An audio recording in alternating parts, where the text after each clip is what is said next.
আপনাদের সকলকে আমার আন্তরিক শ্রদ্ধা প্রণাম জানাই। মঞ্চাসীন আমার প্রিয়জনেদের, দিদিদের প্রণাম, বোন পিয়াসীকে প্রণাম, পূর্বাদি এবং সুস্মিতাদিকে প্রণাম জানাই। সবাইকে প্রণাম জানিয়ে এবং মাতাজি তো চলে গেলেন, তো ওনাকে ঠিক মতন বলাও হলো না যে এত সুন্দর একটি এত অল্প সময়ের মধ্যে মায়ের মহিমা শুনলাম। মায়ের মহিমা এমন এক আকর্ষণীয় যে বলছিলেন না উনি যে মায়ের এক অদ্ভুত আকর্ষণ ক্ষমতা ছিল। কেন হবেই না কেন? কারণ তিনি যে স্বয়ং ষোড়শী ত্রিপুর সুন্দরী। কারণ ত্রিপুর সুন্দরীর কাজই হচ্ছে সবার চিত্তকে আকর্ষণ করা। এটাই হচ্ছে ওনার মূল ভূমিকা। যে চিত্ত চারিদিকে ঘুরে বেড়ায়, সে চিত্তকে মুহূর্তে আকর্ষণ করার চৌম্বকীয় ক্ষমতা ত্রিপুর সুন্দরী রাখেন। সেজন্যই না ঠাকুর তাকে এই ত্রিপুর সুন্দরী শক্তিতে অর্থাৎ ষোড়শী শক্তিতে তাকে উদ্বোধিতা করে গেলেন। যাকে সে কথা, আজকে আমার যে বিষয়, সেই বিষয়টি হচ্ছে আর একজন সেই আদ্যা শক্তিরই স্বরূপিণী মা আনন্দময়ী প্রসঙ্গ। যদিও এই সমস্ত প্রসঙ্গগুলি এতটাই বিশদ, এত হুটোপাটি করে হয় না যদিও, কারণ চেষ্টা রাখি দেখি মা এবার কি বলেন কি করেন। এবার সবই মায়ের খেলা। আদ্যা শক্তিকে স্মরণ করে আমরা শুরু করছি। আবার তার মধ্যে আবার গানের দরকার, গানও সবার প্রয়োজন। সব মিলিয়ে ঝুলিয়ে দেখছি কতদূর কি হয়। প্রথমে মা সরস্বতীকে একটু আবাহন করি। या कुन्देन्दु तुषारहार धवलाया शुभ्रवस्त्रावृता या वीणावरदण्डमण्डितकरा या श्वेतपद्मासना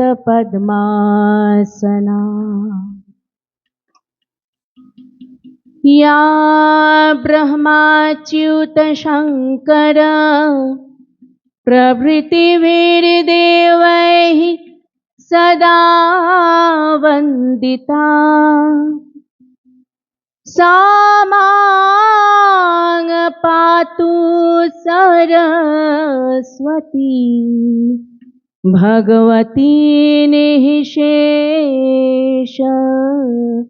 जाड्यापहा। ॐ गुरुर्ब्रह्मा गुरुर्विष्णुर्गुरुर्देवो महेश्वरः गुरुरेव परब्रह्म तस्मै श्री गुरवे नमः। हे कृष्ण करुणा सिंधो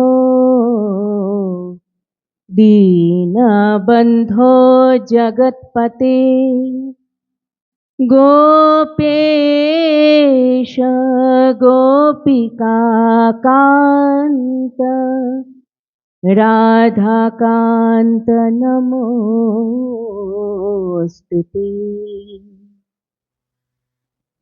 ओम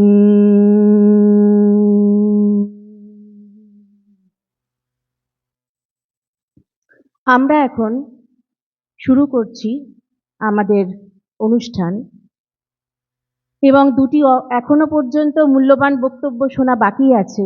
শ্রদ্ধা সুস্মিতাদি এবং শ্রদ্ধা পূর্বাদির কাছে আমরা শুনব, কিন্তু একটু আগে আমার আগেই পিয়াসীর কাছে যা শুনলাম, এত অল্প সময়ের মধ্যে এত সুন্দর মূল পয়েন্ট, মূল বিন্দুগুলি স্পর্শ করে উনি গেছেন, যা মন্দির প্রসঙ্গে উল্লেখ্য, এবং যার জন্য আমরা দেখতে পাচ্ছি আমাদের উপনিষদ বলছেন যে মন্দির আসলে কোথায় না, মন্দির রয়েছে, কে বলছেন? স্বয়ং মহাদেব বলছেন মৈত্রেয় উপনিষদে, দেহো দেবালয়াঃ প্रोक्ताः सजीवाः केवलाः शिवाः त्यजेदज्ञाननिर्माल्यं सोऽहं भावेन पूजयेत्। বলা হলো যে দেহই তোমার মন্দির দেহ দেবালয়ঃ প্রোক্তঃ স জীবঃ কেবলঃ শিবঃ। এই যে জীবকে দেখতে পাওয়া যাচ্ছে, আমরা সবাই এই জীবত্বের অভিমানটা যখনই সরবে দেখা যাবে এখানে জীব বলে কেউ ছিলই না। শিবময় জগৎ, সবই শিব, কিন্তু ওটা শুধু পড়ে আর শুনে উপলব্ধি হবে না। সেই জন্য বললেন যে ত্যজেদ অজ্ঞান নির্মাল্যং সোহং ভাবেন পূজয়েত। অজ্ঞান নির্মাল্য ত্যাগ করে, নির্মাল্য দান করতে হয় না যখন দেবতার পূজা হয়, নির্মাল্য প্রদান করতে হয়, বলছেন অন্য কোনো নির্মাল্য চাই না, অজ্ঞান নির্মাল্য। তোমার অজ্ঞানতা, অজ্ঞানতা কোনটা? যে আমি দেহ। আর একটি যে কথা আসছে এরপরেই, ত্যজেদ অজ্ঞান নির্মাল্যং সোহং ভাবেন পূজয়েত। তিনি আর আমি যে একই তত্ত্ব, আলাদা নই। আমি যখন আমার দেববিগ্রহ নিজের ভেতরে, যে শুনছিলাম পিয়াসীর কাছে যে আমরা ভেতরে খুঁজি, কই পাচ্ছি না, তো তখনই বাইরের মন্দিরের প্রয়োজন হয়। তো সেখানে গেলে যখন একটা শান্তি লাভ হচ্ছে, কেন? বাইরের মন্দিরের দেবতার বিগ্রহে শান্তিটা নেই, শান্তি এখানেই আছে। বাইরের যে দেবতার বিগ্রহ দেখা যাচ্ছে তার দ্বারা উদ্দীপনা আসছে, যে উদ্দীপনাটা কোথায় ধাক্কা দিচ্ছে? আমাদের অন্তর দেবতাতে। তখন সেখানে একটা শান্তির অনুভূতি আসছে, যেটা কিনা সরাসরি সাধক করতে পারেন যখন তিনি যত সাধনমুখী হন। যে বারবারই শুনেছি শুধু মন্দির বানিয়ে ছেড়ে দিলাম তা নয়, দায়িত্ব সেরে দিলাম তা নয়, মন্দিরকে জাগাতে হবে সাধনা দিয়ে। যদি অহরহ সেখানে সাধনা চলে তখন সেখানে শুধু বিগ্রহ কেন, প্রত্যেকটা ধূলিকণা জাগ্রত হয়ে যায়। এই জন্যই তো তীর্থস্থানের এত মহিমা, তীর্থস্থানে এত সাধনা হয়েছে যুগ যুগ ধরে, এত সন্ত ঋষি মহাত্মা সন্ন্যাসী অবধূত তারা লুকিয়ে লুকিয়ে সাধনা করেছেন, সামনে নিজেদের প্রকাশও করেননি, এখনো থাকেন তারা। এইরকম যে সমস্ত ভারতবর্ষের তীর্থগুলি রয়েছে হয়তো নগরায়নের জন্য অত্যন্ত এখন চাকচিক্যময় হয়ে উঠেছে, কিন্তু তারপরেও একটা কিছু বাকি থাকে যেটা অদৃশ্য। যদি সেই ভাবটিকে গ্রহণ করবার জন্য কেউ যান, তিনি অবশ্যই এত বহিরঙ্গতার মধ্যে দিয়েও ওই ভাইব্রেশনটা ঠিক তিনি কানেক্ট করতে পারেন। এটা ভীষণ রকম ভাবে সত্যি কথা। তাহলে সাধনা প্রয়োজন, তা সাধনাটা কোথায় হবে? দেহে। এই দেহটাই তোমার আসল মন্দির, এটাই আমাদের উপনিষদে বলা হচ্ছে। দেহ দেবালয় প্রোক্তঃ। তুমি যে জীব, এটা ভুলে যেদিন যাবে সেদিনই তোমার নির্মাল্য প্রদান হবে, যেদিন তোমার সত্যি সত্যি উপলব্ধি হবে যে জীবত্ব বলে কিছু নেই। এই জীবত্বটা একটা আমার ভ্রম মাত্র, এটা একটা ভ্রান্তি ছিল। না জানি কবে এই ভ্রমটা শুরু হয়েছিল এবং জন্ম জন্মান্তর এই ভ্রমেতেই কেটে গেল। কিন্তু আজকে যদি আমি চাই, কারণ আমাদের হাতে তো সত্যি সময় নেই, গৌতম বুদ্ধ বারবার বলেছেন তোমাদের সমস্যা একটাই, তোমরা মনে করো তোমাদের হাতে অঢেল সময়, সময় কিন্তু নেই। আমরা যারা যে ভারতীয় যেসব দর্শন শাখায় আমরা পুনর্জন্মে বিশ্বাসী, বা আমরা সেখানে পূর্ব আচার্যদের কাছ থেকে রীতিমতন এভিডেন্স পাচ্ছি বা তর্ক যুক্তি দেখালেও তারা যে সমস্ত যুক্তি দেখাচ্ছেন সেখানে আমরা দেখতে পাচ্ছি হ্যাঁ পুনর্জন্ম আছে, সিদ্ধ, এটা একদম প্রামাণ্য, ঠিক আছে মানছি।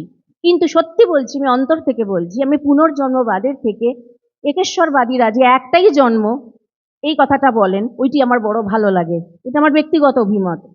একেশ্বরবাদীরা মানে আব্রাহাম স্কুলে যারা রয়েছেন, জুডাইজম, খ্রিস্টানিটি এবং ইসলাম, তারা কি বলেন? পুনর্জন্ম কিছু নেই, যা আছে এখনই, যা কর্ম করবে সেই অনুসারে ফল একবারই, ফাইনাল জাজমেন্ট হবে, হয় তুমি স্বর্গে যাবে নয় তুমি নরকে যাবে। এই যে ফাইনাল জাজমেন্টের কথাটাই মাথায় রাখা দরকার। ও হবে হবে, কাল হবে, পরশু হবে, আগামী জন্মে হবে, পরের জন্মে হবে। কেন আমরা ঠেলে ঠেলে রাখি কাজকর্ম? কিন্তু যদি জানি যে আমার আর টাইম নেই, সময় নেই, আমার যা হবে আজকেই করতে হবে। আজ একে তো মেঘে মেঘে সবারই বেলা হয়ে যাচ্ছে, একটা করে উৎসব মানে একটা করে বছর চলে গেল, এবং এই করতে করতে যদি আমাদের আয়ুষ্কাল ধরে নিই তর্কের খাতিরে, সবাই যদি সুস্থভাবেও 90 বছর একটা আয়ু ধরে নিচ্ছি, 90 বছর অনেক লম্বা টেনেছি, কিন্তু 90 বছরও যদি ধরা যায়, আর কারো ধরে নিচ্ছে আমাদের এখানে প্রত্যেকে এই মুহূর্তে যারা উপস্থিত আছি আমাদের 50 বছর একটা বয়স ধরে নিচ্ছি, হয়তো তার বেশিও আছেন কমও আছেন, কিন্তু আমি কম পক্ষে 50 বছর ধরছি। তাহলে কত বাকি রইল? 90 থেকে 50, মাত্র 40 বছর হাতে রইল। আর 40 বছর মানে কটা দিন? 14,600 দিন, 365টা দিন করে যদি গণনা করা যায়, 14,600 দিন কিন্তু এমন কিছু বেশি দিন নয়। কাজে সেই দিনগুলো আমরা কিভাবে ব্যবহার করছি 24টা ঘন্টার মধ্যে? এই যে যার কথা বলবার জন্য আজকে আমাকে বলা হয়েছে, আনন্দময়ী মা, তিনি তার যারা পরবর্তীকালে এত কাছে যারা এসেছেন, ওই আকর্ষণী ক্ষমতা, যারা এসেছেন তাকে মা বলে ডেকেছেন, তাকে এত ভালোবেসেছেন, তিনিও ভালোবেসেছেন তার ভক্তমণ্ডলীকে। তিনি একবার যাচ্ছেন দেহরাদুনে, হাওড়া স্টেশনে ট্রেন ছাড়বে, ভর্তি প্ল্যাটফর্ম ভেঙে পড়েছে, মা যাচ্ছেন, মাকে দর্শন করতে এসেছেন। তিনি দরজার সামনে একবার এসে দাঁড়ালেন, সব হইচই করছে মা মা করে। তো তোমরা বাবা আমাকে একটুখানি কিছু ভিক্ষা দিতে পারবে? সবাই ভাবছে বাবা মা আবার কি ভিক্ষা চাইছেন হঠাৎ করে এই সময়, বলা যায় না হঠাৎ করে কি মা চেয়ে বসবেন। কেউ কেউ সরতে লাগলো, পেছনে ভিড় পাতলা হচ্ছে। এবার কেউ কৌতূহলে চেয়ে দাঁড়িয়ে আছেন যে মা ভিক্ষা চাইছেন, এটা কিরম ব্যাপার। তারপরে যখন মা থেমে বললেন যে আমাকে বাবা তোমরা, বাবারা মায়েরা, আমাকে তোমরা দিনে 15টা মিনিট ভিক্ষা দেবে, তোমরা 15টা মিনিট ধ্যানে বসবে। 15টা মিনিট। সাধু সন্ত অবতারদের গা ঘাঁষাঘেঁষি করলে মুক্তি লাভ বা চরিত্র শোধন কোনোটাই হয় না কিন্তু আমাদের। তাদের গা ঘেঁষে ঘেঁষে ঘুরে বেড়ালো, কিচ্ছু হবার নেই। যদি তারা কি বলতে চাইছেন, তাদের আরতি কোন জায়গায়, তাদের অবতরণ কি কারণে, কেন তারা আসছেন, কোন জায়গায় আঘাত করার জন্য, কোথায় জাগরণটা প্রয়োজন, যদি সেইটা আমাদের মগজে না ঢোকে তাহলে কিছু করার নেই। ওই ঠাকুরের ভাষায় ওই বদ্ধজীব, ওই বদ্ধজীবরাই হচ্ছে সৃষ্টি চক্র চালিয়ে নিয়ে যাওয়ার উপাদান স্বরূপ। ওরা আছে বলেই ওই একবার করে একটা করে কল্প শেষ হয়, নতুন কল্পে আবার যখন মহামায়া ঝুলি ঝাড়েন ওই বদ্ধজীবের পুতুলগুলো নেমে পড়ে, নাহলে চলবে না তো। তিনি মহামায়া চাইছেন সব জাল গুটিয়ে একেবারে পুরোপুরি পাঠিয়ে দিতে, যে তিনি খেলাটা রচনা করেছিলাম এবার খেলাটা থামিয়েই নহে ফেলি। তিনি এবার দেখছেন খুব ফ্যাঁসাতে ফেঁসে গেছি, ওই কটা পুতুল পড়েই থাকছে, এরা কিছুতেই বেরোবে না। ওরা জাল যতই গোটাই, যতই আপেক্ষিক একটা মুক্তির অবস্থা আসুক, আবার যখন আমি নড়ে চড়ে উঠছি, ঘুমোচ্ছিলাম, আবার জালটা ঝাড়ছি, দেখছি ওই পুতুলগুলো টপ করে এসে পড়লো। কারণ তারা ওর বদ্ধই থেকে যাচ্ছে, উন্নতির কোনো ইচ্ছাই নেই, চলছে চলবে, আগামী জন্মে করে নেবো, এখন তো ঘুমাই। আগামী বলে কিছু নেই বাবা। এটাই আমার অ্যাব্রাহাম স্কুলের ভীষণ ভালো লাগে, এই জায়গাটাই পয়েন্টে আমি অত্যন্ত ইন্সপায়ার্ড ফিল করি। আমার জন্য আমি মনে করি না আমার আগামী জন্ম আছে, সিরিয়াসলি আমি মনে করি না আগামী দিনটা আছে, আমি মনে করি আজকের দিনটাই আমার জন্য লাস্ট ডেট। সকালে সূর্যোদয় দেখতে পেয়েছি, ইটস এনাফ ফর মি। এই দিনটা বাঁচবো কোনো মতে, এবং কোনো মতে বলতে ওই বহিরঙ্গভাবে যতটা সম্ভব আত্মমুখী হয়ে যেন বাঁচতে পারি, এইটুকু প্রার্থনা, এই আনন্দটুকু নিয়ে যেন বাঁচতে পারি। আনন্দ তো বাইরে নেই, যা আছে এখানটায় আছে। তাই মা আনন্দময়ী বলেছিলেন করুণ ভাবে, দেবে বাবা তোমরা কেউ একটু ভিক্ষা, মায়েরা দেবে 15টা মিনিট ভিক্ষা দেবে প্রতিদিনের। তাই সেই মায়ের কথাই যখন আজকে একটুখানি বলার আছে, অল্প স্বল্প কিছু বলি। একবার কি হয়েছে, তার অনেক যা যা জীবনী গ্রন্থ আছে তার মধ্যে একটি অন্যতম গ্রন্থকারের নাম মায়ের নিকট ভক্ত শ্রী বিভু পদকীর্তি। তিনি এক জায়গায় বলছেন ভক্ত আর মায়ের সাথে কথোপকথন হচ্ছে, তার মধ্যে নির্বাচিত আমি কয়েকটা প্রশ্ন আর উত্তর তুলে নিয়েছি আজকের জন্য অল্প সময় বলে। মা বলছেন একটা জায়গায়, যতটা নিজেকে, মায়ের একদম কথাগুলি কোটেশনটা বলছি, যতটা নিজেকে খালি করে দিতে পারবে পরমার্থের দিকে, তিনি ততটাই তোমাকে ভর্তি করে দেবেন। যতটা নিজেকে খালি করা যাবে তত তিনি ভর্তি করবেন। ঠিক এই কথাটারই প্রতিধ্বনি শুনতে পাই আমরা সিস্টার নিবেদিতার কথায়। তিনি কি বলছেন, ভগিনী নিবেদিতা বলছেন, যখন ক্ষুদ্র সত্তা যখন একেবারে বিলুপ্ত হয়ে যায়, তখনই বৃহৎ সত্তার স্ফুরণ ঘটতে পারে। ছোট, আমি এটা আরো খুব সরল ভাষায় কি, ছোট ঠাকুরের কথা দিয়ে যদি বলি, ঠাকুর যে ভাষায় কথা বলতেন, যে ছোট আমিটা একদম ডিস্ট্রয় হয়ে গেলে তখন যেটা আসল রিয়েল আমি এমনিই প্রকাশ হবে। কারণ যে আসল আমিটা, বড় আমিটা তো আছেই, তো সর্বব্যাপী, কোথায় নেই, সর্বত্র আছে। ঢাকা ফেলে রেখেছে যে অংশটা, শুধু সেই মেঘটা সরে গেলেই হলো। ওই মেঘটাই হচ্ছে জীবত্বের অভিমান। জীবত্ব নিয়ে সমস্যা নেই, জীবত্ব বুদ্ধিটা নিয়ে সমস্যা, যে আমি শুধু জীব। আর একটা কথা যেটা তখন বলছিলাম, যে পরে বলছি, সেটা হচ্ছে বাসনা প্রসঙ্গ। সবসময় আমরা শুনতে পাচ্ছি, মায়ের কাছেও আমরা শুনলাম, শ্রদ্ধা নির্বেদপ্রাণা মাতাজি বলে গেলেন যে মা বারবার বলছেন যে নির্বাসনা হও, বাসনা মুক্তির জন্য তিনি বারবার উপদেশ করছেন।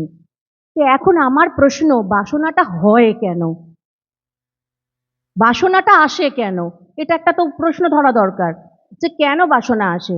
যদি ভালো করে খুঁজে দেখা যায় তাহলে দেখা যাবে বাসনার কারণ অভাববোধ, নেই নেই ভাব। আর একটা কি অভাববোধ, আর একটা কি ভীতিবোধ। এবং অভাববোধের থেকেই ভয়টা এসেই যায়, একটা অন্যের সঙ্গে ইন্টারলিঙ্কড হয়ে আছে। কারণ আমি যেটার অভাব বোধ করছি তার মানে ওটা আমার জন্য ভীষণ প্রয়োজন বলে আমি মনে করছি, এবং সেটার যখন আমি অভাব বোধ করছি তখন আমি চাইছি বাসনা এটা হোক। এবার যদি কোনো মতে সেটা এসে গেল, এবার ভয় এসে গেল, যদি হারিয়ে যায়, তাহলে তার মূলেও কি থাকছে? অভাববোধ। তাহলে অভাববোধ কেন আসছে এবার যদি কোয়েশ্চেন করা যায়?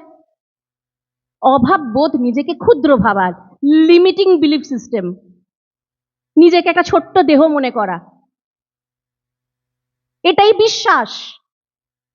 আমাদের মন এমন শক্তিশালী একটা ডিভাইস, একে যা বিশ্বাস করানো যাবে ও তাই করে ছাড়বে। জন্ম জন্ম ধরে এটাই বিশ্বাস করা হয়েছে, ওই সংস্কার থেকে গেছে যদি জন্মান্তর মানি। আর নয়তো আউটসাইড ইনফ্লুয়েন্স, লোকজনকে দেখতে পাচ্ছি সবাই নিজেকে ছোট ছোট মনে করে। একটা বাচ্চা জন্মানোর থেকে নিজেকে ছোট ছোট ভাবতে ভাবতেই বড় হচ্ছে। তার পিতা মাতাও তাই ভেবে এসছেন, দাদু ঠাকুমা দিদিমা, দাদু মানে মামার বাড়ি বাবার বাড়ি সবাই তাই ভেবে এসছেন। চারিদিকে যারা শিক্ষক শিক্ষিকা স্কুলে গেছেন, কলেজে গেছে, পড়াশোনা করছে, তারাও তাই ভেবে আসছেন, আমি ছোট, আমি ক্ষুদ্র। এবং সে ছোট এবং ক্ষুদ্র ভাবের একটাই প্রমাণ, একটাই সিগন্যাল, কি? ভয়। যেদিন কারো জীবন থেকে ভয় মুছে গেছে, বুঝতে হবে তার ছোট অভিমান এবার ভাঙতে শুরু করেছে। আমি ছোট হব কেন? আমি ছোট নই, আমি বড় নই, কারণ আমার এই জীবত্বটা খেলা মাত্র। আর যেটা আমার স্বরূপ, সে স্বরূপ অনন্ত। ছোট হওয়ার তো চান্স নেই, কোনো স্কোপই নেই সেখানে। তো সেই জায়গাটা থেকে যখন ওই ভুলে গেছি, আমাদের ভোলানো হয়েছে, যেভাবে হোক ভুলটা শুরু হয়েছে, আমাদের সাইকোলজি আমাদের বুঝিয়ে দিয়েছে যে তুমি ছোট, তুমি লিমিটেড, তুমি সীমিত, তোমার সবসময় ভয় করে চলতে হবে, শুধু সাবধানে সাবধানে চলতে হবে, একটু হাত পা ফসকালি ব্যাস সর্বনাশ। তাহলে সেইখানে আমাদের আচার্যরা আসছেন, সেইখানে আমাদের সমস্ত অবতারগণ আসছেন, বলছেন ভয় পেও না। স্বামীজি বলছেন অভি, এবং এই অভিমন্ত্রই হচ্ছে আমাদেরকে বাসনা থেকে উত্তীর্ণ হবার পথ। যখন আপনি জানেন আমার আছে, আমি ভয় পাচ্ছি কেন, আমার অত বাসনার দরকার নেই, ঠিক যখন সময় হবে আমার জুটে যাবে, পেয়ে যাব। ব্রহ্মাণ্ডটা এত বড় ব্রহ্মাণ্ড, ওটা আমারই, আলাদা কারণ নয়। আমি ব্রহ্মাণ্ডের বাসিন্দা যখন, সবকিছু আমারই রয়েছে। এবং ব্রহ্মাণ্ড যে যার পরিচালনায় চলছে, তিনি আমার যখন বাবা, তিনি আমার যখন মা, তাহলে আমি তো তার সন্তান, তাহলে তার যা জিনিস সে তো আমারই রয়েছে। তা আমি বাসনা করছি পাগলের মতন কেন? এটা জমাচ্ছি, সেটা জমাচ্ছি, এটা কামড়াচ্ছি, এটা নিচ্ছি, এরকম করছি কেন পাগলের মতো? ভয় পাচ্ছি কেন? গেল গেল গেল গেল, জিজ্ঞাসাটা রাখতে হয়। যখন মানুষ ভয় পায়, তো ভয়ই যদি পেয়ে যায় তাহলে তো মুশকিল। যদি সে মনে করেন না আমাকে ভয়কে জয় করতে হবে, কি প্রবলেম হচ্ছে, আমার প্রবলেমটা আমার ভেতরে, বাইরে নয়, সে যদি নিজেকে অ্যানালাইজ করে, এটাই হচ্ছে আত্মসমীক্ষা, এটাই হচ্ছে সাধনা, আর কিচ্ছু সাধনা নয়। আপনি 1000 ঘন্টা জপ করে ফেলুন, বড় বড় স্তোত্র পাঠ করে ফেলুন, কিচ্ছু সাধনা হবে না যদি না আপনি সেলফ অ্যানালাইজ করেন, যদি না আপনি আত্মসমীক্ষা করেন, যদি না আপনি দেখেন যে আমার সমস্যাটা কোথায় হচ্ছে। যেই জায়গায় আমার সমস্যা আসছে তার মানে ওখানে আমাকে নজর দিতে হবে। আমি অঙ্ক করতে গিয়ে আটকাচ্ছি যদি, তার মানে অঙ্ক সাবজেক্টটাই আমাকে যত্ন নিতে হবে, তাই তো? তাহলে আমি যেই দিকটায় কাজ করতে গেলে আমি ভয় পেয়ে যাচ্ছি বা আমার কোনো কারণে কুণ্ঠা আসছে, কোনো কারণে আমি আটকে যাচ্ছি, তার মানে আমাকে ওইখানটাতেই নজর দিতে হবে। ওখানে আমার সমস্যা, বাইরে সমস্যা নেই। এই অ্যাওয়ারনেসটা দেওয়ার জন্যই না আচার্যরা আসেন, আনন্দময়ী মাও ঠিক তাদের মধ্যে অন্যতমা। তাই মা কি বলছেন, যতটা পারো নিজেকে খালি করে দিতে পারবে, যতটা পারো নিজেকে খালি করে দাও, তাহলে তিনি সেখানে তোমাকে পূর্ণ করবেন। এই যে খালি করার প্রসেসটা, এটাই হচ্ছে process of ego death. Process of ego death বলতে কি বোঝাচ্ছি না, এই জীবত্বের অভিমান আস্তে আস্তে তিয়াজেত অজ্ঞান নির্মাল্যং, এই অজ্ঞান একটু একটু করে ঝরে পড়তে শুরু করছে, যে না না না, আমি কালকে যতখানি কালো অন্ধকারে ঢাকা ছিলাম, আজ যেন একটু মেঘটা সরেছে, আর একটু মেঘ সরুক, আর একটু, যতটা সরিয়ে রাখা যায়, যতটা কাজ এগিয়ে রাখা যায় করো, কখন মরণ আসবে কার কেউ কেউ জানে না, কিন্তু অন্তত পক্ষে আমার কাজ তো এগোনো রইল।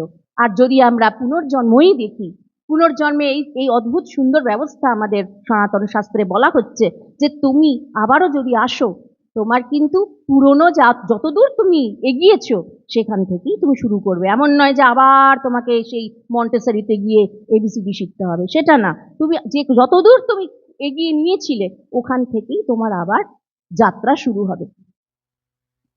এবারে মা আরেকটি কথা বলছেন, কারণ মাকে তার ভক্ত, তার সন্তান জিজ্ঞেস করছিলেন যে সবসময় যে ভগবত কৃপার কথা বলা হয়, তাহলে তো কৃপাতেই যদি সব হয়, তাহলে আমরা কিছু করবো না তো, আমাদের কিছু করার নেই যখন তাঁরই কৃপায় সব হচ্ছে। আবার বলা হচ্ছে তাঁর কৃপা অহৈতুকী, এই কৃপা বিষয়টি নিয়ে একটা আলোচনা আছে, তার মধ্যে আমি কয়েকটি কথা, মায়ের কথা তুলে নিয়ে এসেছি। তা মা প্রথমেই কি বলে দিলেন, কৃপা মানে করো, করলেই পাবে। তখনই তার প্রশ্ন এসেছে যে যদি তাই হয়, যদি কৃপা মানে করো, করলেই পাবো, তার মানে এখানে অহৈতুকী কৃপা কথাটা তাহলে মিল খাচ্ছে না, এটা কন্ট্রাডিক্ট করছে, বিপরীত হয়ে যাচ্ছে। কারণ তাহলে তো আমার পুরুষকারের প্রশ্ন আসছে, আমাকে খাটতে হবে, সেখানে তো কৃপার কি মহিমা থাকলো? কৃপার তো মানে তো কিছুই করতে হবে না, আমি সব তোমাকে কৃপা করে করে দিচ্ছি, আমার এখানে পরিশ্রমের কোনো দরকারই নেই। তাতে করে মা বলছেন না না না, তা হলে হবে না। কৃপা যে অহৈতুকী সেই বিষয়ে কোনো সন্দেহ থাকতে পারে না। কৃপা না থাকলে তোমরা থাকতে কোথায়? করুণা সাগর তিনি, তোমাদের শূন্য ঘট পূর্ণ করবার জন্য, যে শূন্য হতে বলেছেন অলরেডি একটু আগে, শূন্য ঘট পূর্ণ করবার জন্য তার আগ্রহের সীমা নেই, তোমরা নিতে জানো না, এই তার দুঃখ। তোমাদের একেই তো সব ছোট্ট ছোট্ট আধার, বেশি কৃপা ধরে না, তার উপর নিজের নিজের ঘটও আবার উল্টো করে রেখেছো, যেটুকু কৃপা পাচ্ছ ধরে রাখতে পারছো, সেটাও ধরে রাখতে পারছো না, কারণ ঘটগুলো উল্টো করা। তাহলে মা এই কথাটি বললেন কেন? যা দেখতে পাচ্ছেন, তিনি তো কৃপা দিতে এসছেন, কৃপা করার জন্যই এসছেন, কিন্তু কৃপাকে রিসিভ করতে পারছেন না, রিসেপটিভিটি চাই। পাত্র না থাকলে কি করে ধারণ হবে? এবং পাত্র যদি থাকেও সেটা যদি উল্টো করে রাখা হয়, কি করে ধারণ হবে? সম্ভব নয়। তাহলে সেই পাত্রতা একটা খুব গুরুত্বপূর্ণ সাধনার অঙ্গ, ওই জন্য পাত্রতা ডেভেলপ করাটা খুব দরকার। তারপর আচার্য গুরু অবতার কোটির কাছে যাওয়া দরকার, তবে কিছু এক ড্রপও হলে নেওয়া যেতে পারে। কারণ পাত্রতাই যদি না থাকলো, সব তো কোথায় ভেসে চলে যাচ্ছে, তিনি দিয়ে যাচ্ছেন, তিনি তো কৃপণ নন, তাই তিনি কৃপা স্বরূপিনী বা কৃপা স্বরূপ যাই বলি, কৃপণ তো তিনি নন, সেটা। আর সেটি তো এই কৃপা তো ওরকম নয়, এসো এসো তোমাকে আলাদা করে কৃপা করছি, এসো এসো তোমাকে করছি, আই তোমাকে কৃপা করব না, এরম ব্যাপার তো নয়। কৃপা তো হয়েই চলেছে, সবসময় হয়ে চলেছে। তো সেই জন্য এখানে এই অংশটার পরই এক জায়গায় একটা খুব সুন্দর কথা, এবারে ভক্ত বলছেন, কৃপা কি পুরুষকার সাপেক্ষ? এইবারে একটা খুব গুরুত্বপূর্ণ পয়েন্ট, কৃপা কি তাহলে পুরুষকার সাপেক্ষ? মা বলছেন নিশ্চয়ই, নিশ্চয়ই পুরুষকার সাপেক্ষ। কিন্তু পুরুষকার মানে কি জানো তো? পরম পুরুষের সঙ্গে যুক্ত হবার আকাঙ্ক্ষা, এইটি হচ্ছে পুরুষকার।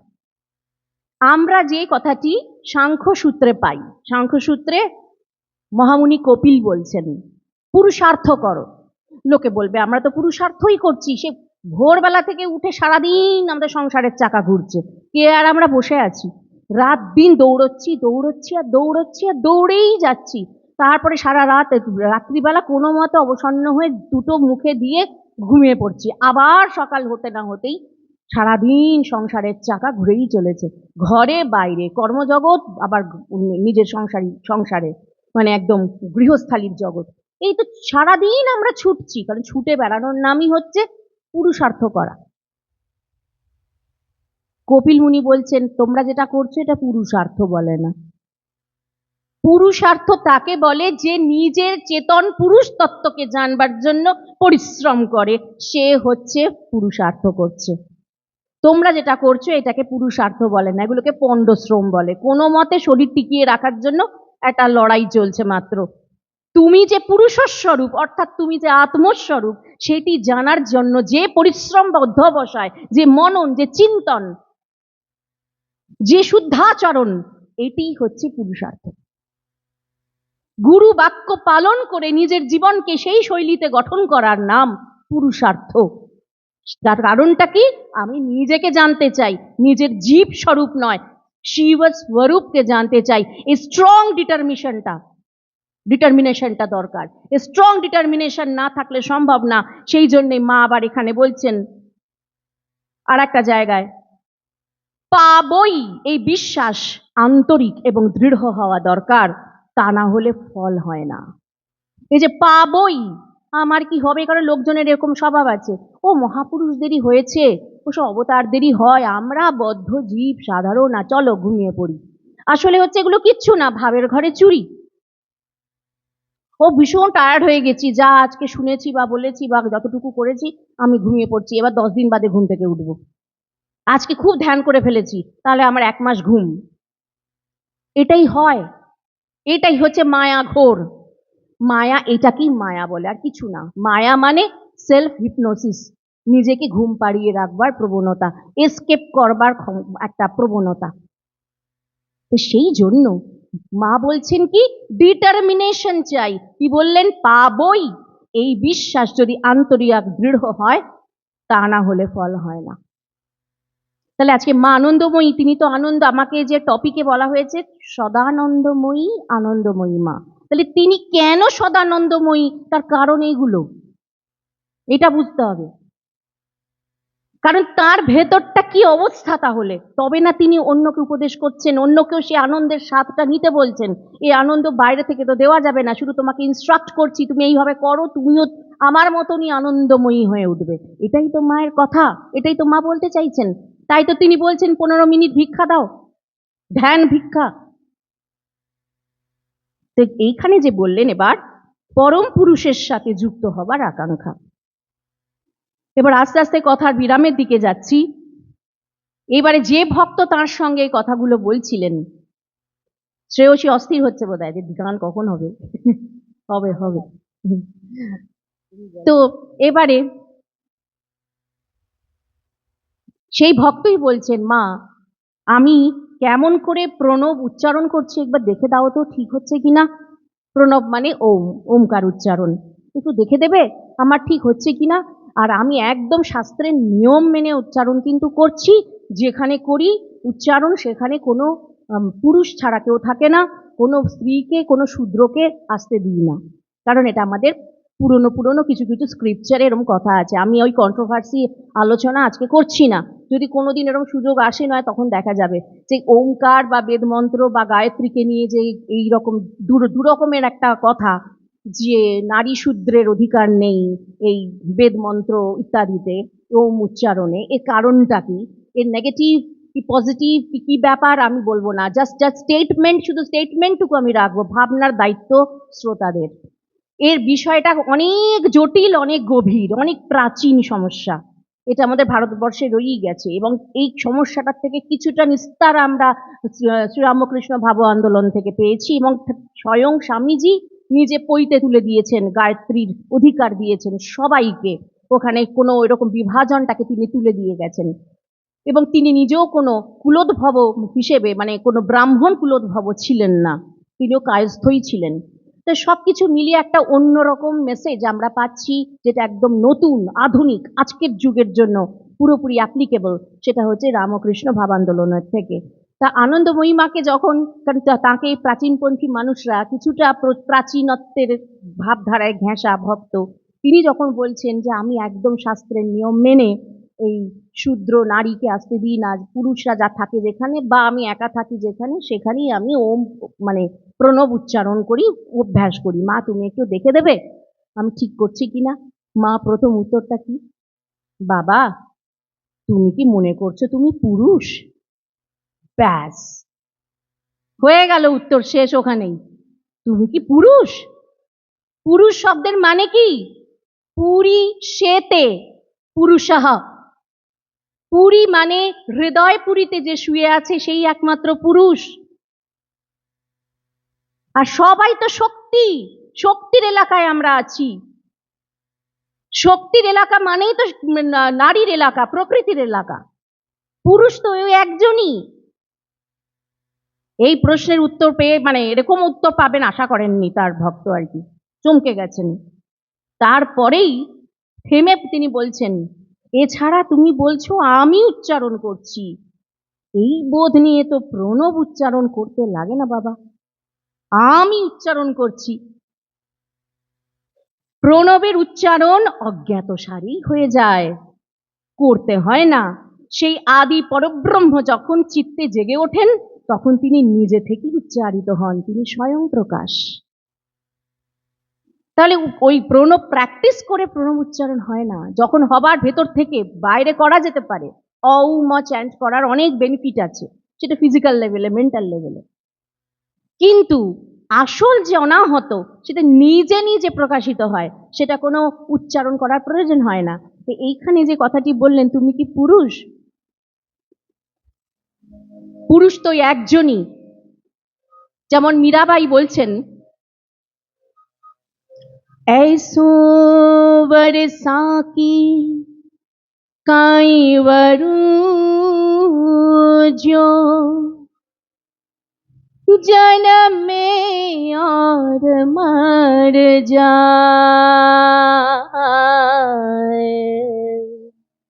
वरवरियों में सावरो জুড়ে লিও আমার হো যায়। কি মানে হলো?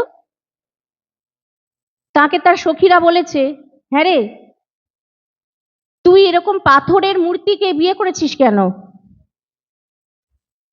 আমাদের তো রক্ত মাংসের স্বামী, আর তোর তো পাথরের মূর্তি, তাদের চোখে পাথরের মূর্তি। মিরাজের উত্তর, আমি এমন বরকে বিয়ে করেছি যে কোনোদিন মরবে না, তোদের বরেরা কিন্তু মরেও যেতে পারে। ऐसो बरसा की काई वरू जो जन्म में और मर जाए, वरवरियों में सावरों जुड़ लियो अमर हो जाए। वो सखी मैं तो अमर सुहागण ये, ओ मैं तो सदा सुहागण ये, सांवरे से लागी भारी प्रीत, सांवरे से लागी भारी प्रीत, सांवरे से लागी भारी प्रीत, मैं तो अमर सुहागण ये, मैं तो सदा सुहागण ये, मैं तो अखंड सुहागण ये, सांवरे से लागी भारी प्रीत।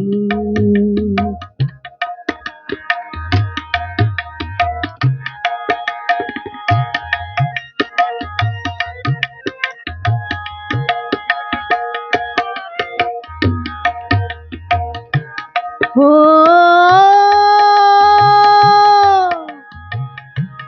मन वीणा बाजे हैं रात दिन,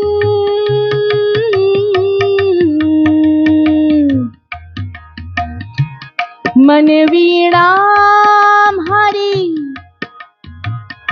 बाजे हैं रात दिन,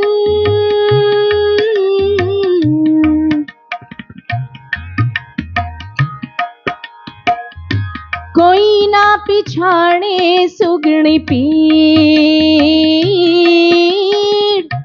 कोई ना पिछाड़े सुगणी पीर, पीर मारो तारा रा रा रा रा रा रा रे, सावर से लागी मारी प्रीत। सखी मैं तो अमर सुहागण ये, मैं तो सदा सुहागण ये, सावर से लागी मारी प्रीत।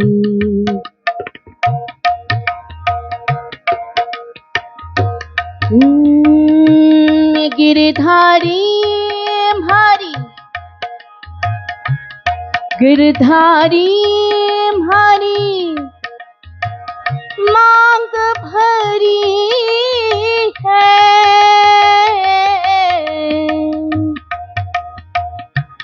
गिरधारी भारी मांग भरी है,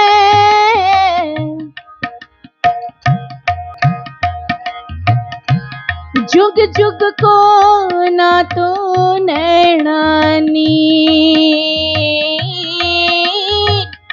जुग जुग रोना तो नैनानी,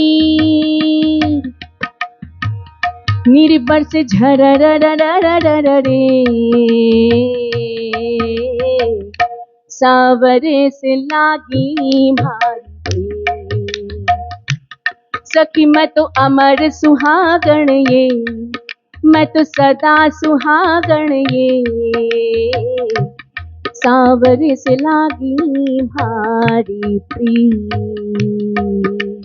আর গানের বিস্তার করছি না, তাহলে এখানে মা আমাদের বলতে চাইলেন যে তোমার যে নিজের স্বরূপ পুরুষ, সেই পুরুষকে জানার জন্য, সেই পুরুষকে বোঝার জন্য, পুরুষ মানে কোনো ব্যক্তি নয়, পুরুষ শব্দটা একটা পুরোপুরি একটা আধ্যাত্মিক তথা একটি দার্শনিক শব্দ, যার অর্থই হচ্ছে যে শাশ্বত, যে সবসময়ই আছে এবং আরামে শুয়ে আছে। শুয়ে থাকা মানে কি? বিশ্রামে থাকা। সেখানে কেন কে বিশ্রামে থাকে? যে স্থির তত্ত্ব। এই যে স্টেজটা আরামে, যেন মনে হচ্ছে বিশ্রামে শুয়ে আছে। তার মানেটা কি? যেখানে স্থিরতা সেখানে বিশ্রাম, যেখানে অস্থিরতা সেখানে খুব সাধারণভাবেই চাঞ্চল্য। তাহলে সেইখান থেকে মা আনন্দময়ী আমাদেরকে আজকে এই শেখালেন। আজকের দিনের জন্য আমরা এই বার্তা মায়ের থেকে পেলাম। মায়ের যে কত এই সব শিক্ষা আছে তার ঠিক নেই, যে কিভাবে মা তার সন্তানদেরকে গড়তেন, কেমন করে শাসন করতেন, কিরকম মিষ্টি কথায় বুঝিয়ে দিতেন। হয়তো সেইভাবে কটু কথা বলছেন না, কিন্তু ঠিক বুঝিয়ে দিচ্ছেন যে তুমি অহংকার থেকে বলছো। এখানে কি সুন্দর বললেন, বাবা তুমি কি মনে করছো তুমি পুরুষ? তুই জিজ্ঞাসা করো নিজেকে যে সত্যি কি আমি পুরুষ? পুরুষ বলতে তুমি কি ফিজিক্যালি নিজেকে পুরুষ ভাবছো? তাহলে তুমি আত্মতত্ত্ব জানবে কি? তুমি তো এখনো ফিজিক্যাল রিয়ালমেই আটকে আছো, তুমি তো এখন ফিজিক্যাল আইডেন্টিটিতেই আটকে আছো কি আমি মেয়ে আমি ছেলে। তাই আমি তথাকথিত ভাবে যারা খুব নারীবাদী তাদেরকেও আমি শ্রদ্ধা রেখে বলছি, ওই নারীবাদের তুলনায় যদি আত্মবাদের শিক্ষা ছড়িয়ে দেওয়া হয় না, তাতে অনেক বেশি কল্যাণ হবে। তথাকথিত নারীবাদ আরো বিভেদ সৃষ্টি করছে, যে সমস্ত কার্যকলাপ দেখতে পাওয়া যাচ্ছে। নারী মানে হচ্ছে আমাদের সবার মধ্যেই নারী আছে। যখন আমরা শক্তি সম্পন্ন, যখন আমরা কাজ করছি, যখন আমাদের মধ্যে স্নেহ মমতার বিকাশ হচ্ছে, যখন আমরা কোনো অ্যাক্টিভিটির মধ্যে ক্রিয়েটিভিটি সৃজনাত্মক ভঙ্গিমায় কিছু রয়েছে, সেটাই আমাদের নারী বা শক্তির ভূমিকা। আর আমাদের মধ্যে পুরুষ যে শান্ত একটি স্থির তত্ত্ব, যে আমাদেরকে ধীর শক্তি দিতে সাহায্য করছে, সেই হচ্ছে পুরুষ তত্ত্ব। পুরুষ তথা আর সেই পরম পুরুষ, সে আত্মার স্বরূপ তো আমরা সকলেই। তাই আজকে এখানে বিশ্রাম দিচ্ছি। মায়ের কাছ থেকে সে আনন্দের প্রার্থনা করব না, কারণ আমরা নিজেরাই আনন্দ। শুধু মায়ের কাছে এটাই প্রার্থনা করব, শুধু আনন্দময়ী মায়ের কাছে বলে নয়, আদ্যাশক্তি মায়ের কাছে এটি প্রার্থনা থাকবে। কি প্রার্থনা? যাতে আমাদের প্রত্যেকের সচেতনতা বাড়ে, আমরা যাতে প্রকৃত রূপে জাগ্রত থাকি। তাই আজকে এখানে বলে বিশ্রাম দিচ্ছি। বিশ্রামকালে 2 লাইন বলি কবিগুরুর কথায়। এবারে তোরে মরা গাঙে বান এসেছে, জয় মা বলে ভাষা তোরি। আপনারাও গান। এবারে তোরে মরা গাঙে বান এসেছে, জয় মা বলে ভাষা তোরি। ওরে রে ওরে মাঝি, কোথায় মাঝি, প্রাণপণে তুই ডাক দে আজি। ওরে রে ওরে মাঝি, কোথায় মাঝি, প্রাণপণে ভাই ডাক দে আজি।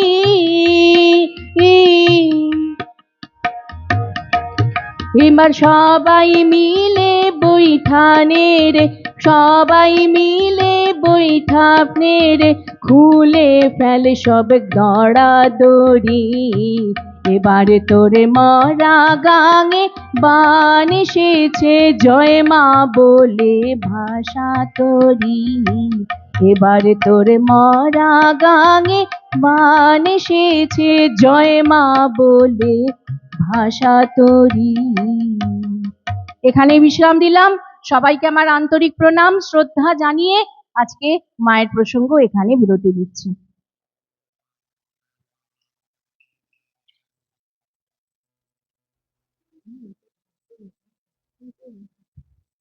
আমরা এতক্ষণ শুনছিলাম সদানন্দময়ী আনন্দময়ী মা, সেখানে ঠাকুর, মা, কৃষ্ণ, মীরা সবাই একাকার। ধন্যবাদ জানাই ওনাদেরকে।